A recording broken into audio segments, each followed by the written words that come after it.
You can see in the Bible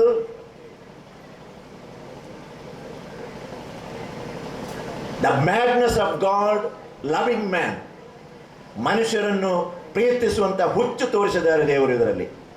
ಅದರ ಅರ್ಥ ಸರಿಯಾಗಿ ಅರ್ಥ ಮಾಡಿಕೊಳ್ಳು. ಅಂದರೆ ನಾವೆಲ್ಲ ಪಾಪಿಗಳು, ನಾವೆಲ್ಲ ದ್ರೋಹಿಗಳು, ನಾವೆಲ್ಲ ನೀಚರು, ಕ್ರಿಮಿಕೀಟದಂತೆ ಚಿಕ್ಕವರಾದಂಥ ನಮ್ಮನ್ನು ಪ್ರೀತಿಸಿ, ನಾವು ಯಾವುದೇ ತಪ್ಪನ್ನು ಮಾಡಿದರೂ ಸಹ ಪಶ್ಚಾತ್ತಾಪ ಪಟ್ಟು ದೇವರ ಪಾದಾರವಿಂದಗಳಿಗೆ ಹೋಗುವಾಗ ನಮ್ಮನ್ನು ಕ್ಷಮಿಸಿ ದೇವದೂತರಂತೆ ಸಮಾನವಾಗಿ ಏರಿಸಿ ಸ್ವರ್ಗಲೋಕಕ್ಕೆ ಕೊಂಡುವಂತಹ ದೇವರ ಪ್ರೀತಿಯನ್ನು ಹೇಳುವಾಗ ಬೆಲ್ಲಿಗ್ಹಾಮ್ ಹೇಳ್ತಾ is the madness of God's love for man. ಅದು ಬೈಬಲ್ ಗ್ರಂಥದಲ್ಲಿ ನಾವು ಕಾಣಬಹುದು. ನೀನು ಯಾರೇ ಆಗು, ಎಲ್ಲೇ ಇರು, ಹೇಗೆ ಇರು, ದೇವರ ವಾಕ್ಯವನ್ನು ಆಲಿಸಿ ಪರಿವರ್ತನೆಗೊಂಡು ದೇವರ ಸಮ್ಮುಖಕ್ಕೆ ಬಂದರೆ ನಿನ್ನನ್ನು ದೇವರು ಎರಡೂ ಕೈಗಳು ಚಾಚಿ ಸ್ವೀಕರಿಸುತ್ತಾರೆ ಎಂಬ ಮಾತನ್ನು, ಅದು ಆ ಸಂದೇಶವನ್ನು ಬೈಬಲನ್ನು ಓದ್ತಾ ಇದ್ದೇವೆ. ಆ ಗ್ರಂಥವನ್ನು ಓದಿ ಅದರ ವಾಕ್ಯವನ್ನು ಸ್ವೀಕರಿಸಿ ಚೈತನ್ಯದಲ್ಲಿ ಜೀವಿಸುವಾಗ ನಾವೆಲ್ಲರೂ ಶುದ್ಧರಾಗ್ತೇವೆ. ನಾವು ಯಾರೊಡನೆ ಒಡನಾಡ್ತೇವೋ ಅವರು ಶುದ್ಧರಾಗ್ತಾರೆ. ನಾವು ಯಾವ ಪ್ರದೇಶದಲ್ಲಿರ್ತಾರೋ ಆ ಪ್ರದೇಶದಲ್ಲೂ ನಾವು ಶುದ್ಧರಾಗ್ತೇವೆ. ಈಗ ತಾನೇ ಗಂಗಾಧರ ಗೌಡರು ಒಂದು ಮಾತು ಹೇಳಿದ್ರು. ಕ್ರಿಶ್ಚಿಯನ್ ಜನರು ಈ ಭಾರತಕ್ಕೆ ನೀಡಿದಂಥ ಕೊಡುಗೆಗಳ ವಿಚಾರ ಹೇಳಿದರು. ಒಂದು ಮಾತು ಈ ಸಲ ನಾನು ಹೇಳಲಿಕ್ಕೆ ಇಷ್ಟಪಡ್ತಾ ಇದ್ದೇನೆ.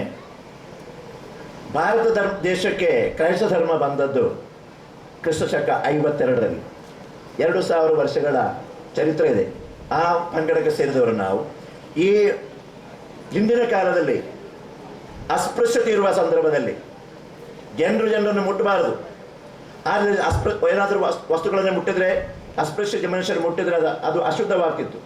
ಆ ಸಂದರ್ಭದಲ್ಲಿ ಭಾರತದ ಅನೇಕ ಕಡೆಗಳಲ್ಲಿ ಮೇಲ್ಜಾತಿಯವರು ಅಂದರೆ ಬ್ರಾಹ್ಮಣರು ಈ ವಸ್ತುಗಳನ್ನು ಶುದ್ಧಗೊಳಿಸಲಿಕ್ಕೆ ಅಳವಡಿಸಿಕೊಂಡ ಮಾಧ್ಯಮ ಏನಂತ ಹೇಳಿದ್ರೆ, ಕ್ರಿಶ್ಚಿಯನರನ್ನು ಕರೆಸಿ ಅದನ್ನು ಮುಟ್ಟಿದರೆ ಸಾಕು, ಮುಟ್ಟಿದರೆ ಅದು ಶುದ್ಧವಾಗ್ತದೆ ಎಂದು ಅವರ ನಂಬಿಕಿತ್ತು. ಆದ್ದರಿಂದ ಹಲವಾರು ಕ್ರೈಸ್ತರನ್ನು ಅವರದೇ ಜಾಗದಲ್ಲಿ ಅಂದರೆ ಉಚಿತವಾಗಿ ಅವರಿಗೆ ಜಾಗವನ್ನು ಕೊಟ್ಟು ಮನೆಯನ್ನು ಕೊಟ್ಟು ವಾಸ ಮಾಡಿಸಿದ್ರು ಎಂಬ ಮಾತು ಚರಿತ್ರೆ ಗ್ರಂಥದಲ್ಲಿ ಉಂಟು.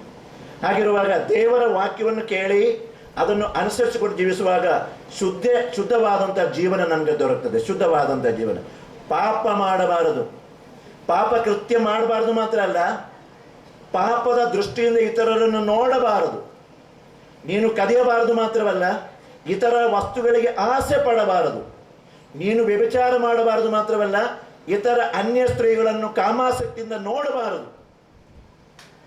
ಆ ರೀತಿಯ ಭಾವನೆಯಲ್ಲೂ ಸಹ ಪಾಪ ಮಾಡೋದು ಎಂಬ ಸಂದೇಶವನ್ನು ಬೈಬಲ್ನಲ್ಲಿ ಕೊಟ್ಟು ಎಲ್ಲರನ್ನು ಪ್ರೀತಿಸು, ನಿನಗೆ ದ್ರೋಹ ಮಾಡಿದವರಿಗೆ ನೀನು ಕ್ಷಮೆಯನ್ನು ಕೊಟ್ಟು ಅವರಿಗೆ ನೀನು ಆಹಾರವನ್ನು ಕೊಡು, ಅವರಿಗಾಗಿ ಪ್ರಾರ್ಥಿಸು, ಅವರನ್ನು ಆಶೀರ್ವದಿಸುವ ಕೊಡು ಸಂದೇಶವನ್ನು ಕೊಡುವಂಥ ಈ ಬೈಬಲ್ ಇಡೀ ಪ್ರಪಂಚದಲ್ಲಿ ಪ್ರಸಿದ್ಧಿ ನೀಡೋದಕ್ಕೆ ಯಾವುದೇ ಅದ್ಭುತ ಪಡುವಂಥ ಆಶ್ಚರ್ಯ ಪಡುವಂಥ ಅಗತ್ಯವೇ ಇಲ್ಲ.